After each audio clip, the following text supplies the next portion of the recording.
Contrairement au système des hommes, qui fait tout le contraire. On honore des pervers et des perverses, hein, et on rabaisse les pieux et les véridiques. On prend comme égir, on met sur un piédestal et on instaure en égérie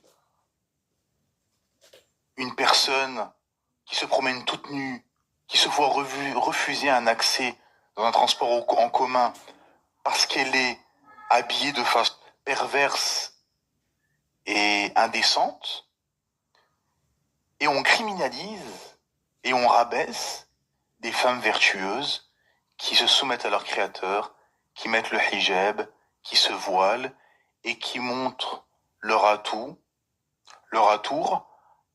à leurs époux. Vous voyez l'inversion des valeurs?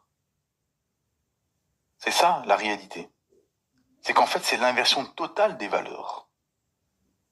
On veut interdire à des jeunes femmes de moins de 15 ans de porter le hijab, sous prétexte qu'elles seraient pas prêtes, qu'elles seraient influencées, que c'est un âge où on n'est pas prêt à prendre des décisions, à réfléchir, etc.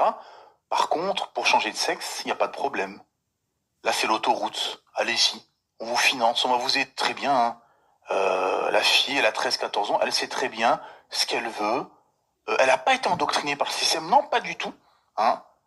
Il n'y a pas les séries, les films qui sont inondés d'homosexuels, de travelots, de transgenres, et la propagande LGBT qui est financée par des gens malveillants pour pervertir les esprits et pour inverser les sexes. Non, elle n'a pas subi un lavage de cerveau, il n'y a pas eu de propagande, et elle est prête à prendre des décisions importantes dans sa vie. Par contre, la fille qui a 13-14 ans, qui met un voile, elle a été endoctrinée par sa famille, par la religion, et on lui impose ça, elle n'est pas prête, etc. Vous voyez la supercherie, l'absurdité et l'hypocrisie de ce système, mes frères et sœurs, et vous qui ne serez pas musulmans.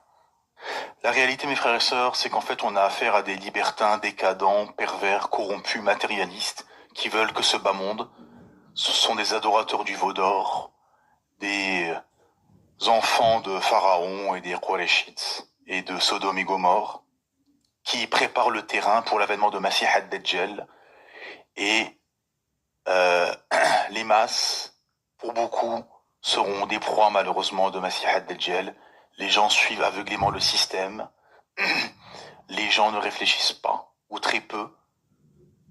Et les élites en profitent via tous les